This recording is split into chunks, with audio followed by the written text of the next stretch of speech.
What is the Hanuman Complex and how does it relate to modern day psychiatric practice in India? According to Hindu mythology, Hanuman was the son of Monkey King Kesari and Mother Anjana, but in fact he had a divine birth. The mother Princess Anjana was one day roaming in hills when god of the wind, Pavan or Vayu, spotted her and was captivated by her beauty. As a result of this union, Hanuman was born who, like his father, god of the wind, had the powers to fly and reach any part of the earth. As an infant, he once flew up to catch the sun when the king of heavens, Indra, got annoyed and threw his thunderbolt at him. Hanuman survived the thunderbolt, but it broke his jaw. Thus, the name Hanuman, meaning a prominent jaw. After this, the god of the wind, Vayu, got so upset that he sought to stop the wind from blowing altogether all throughout the earth. Life on earth came to a standstill. Lord Indra apologized and along with other gods bestowed many boons on child Hanuman. Now, with these new powers, Hanuman became a very mischievous child. He would pick up articles of rishis while they were in prayers and often fly away.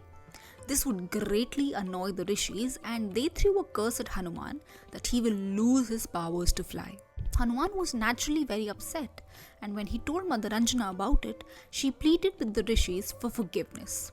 Finally, the rishis relented and modified the curse to say that Hanuman will not lose his divine power to fly, but he will henceforth lose the knowledge about his powers until reminded about it at an appropriate time by a wise man.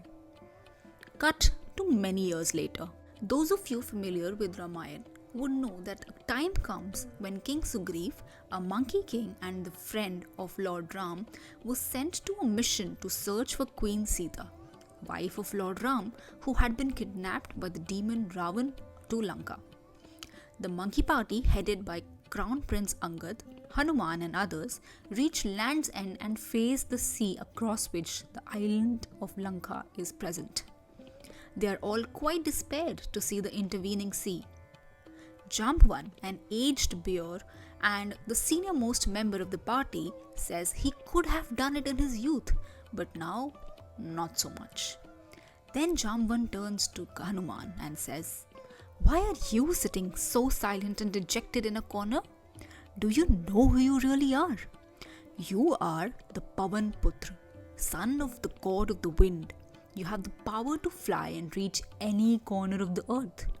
Unfortunately, you are not aware of your own powers." Jambvan then narrates to Hanuman the story of his birth and the childhood curse.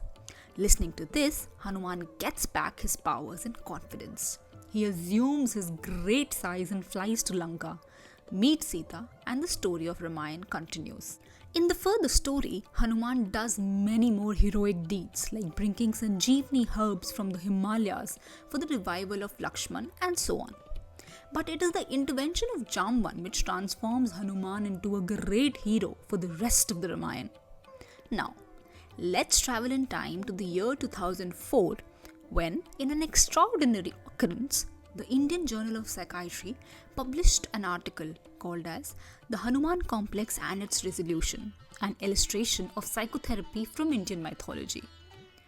This article was written by this man. He is late Professor N.N. Wig, a big shot name in Indian psychiatry. A man much ahead of his time.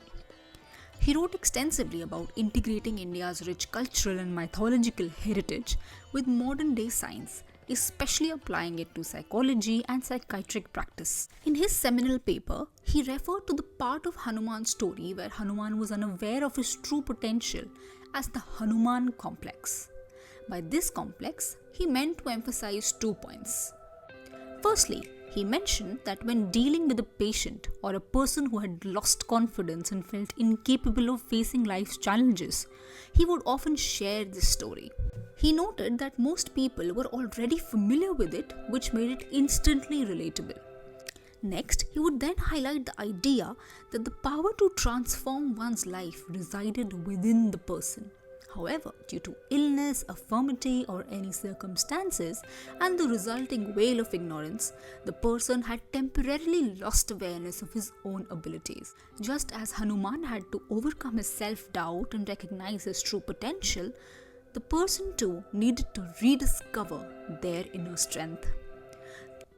Secondly, Dr. Renenwick said that he narrated this story to doctors in training to stress an important lesson about psychotherapy.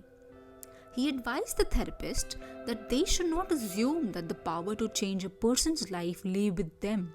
Instead, he emphasized that the ability to change was inherently within the persons themselves.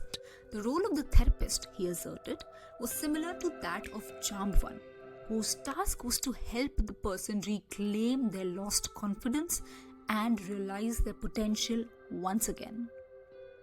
Professor Renenwick's profound insights into the Hanuman Complex remind us that true transformation does not come from external forces alone, but awakening the power that already resides within. Whether in the realm of psychotherapy or life itself, the journey from self-doubt to self-realization is one of courage, faith, and the right awakening at the right time.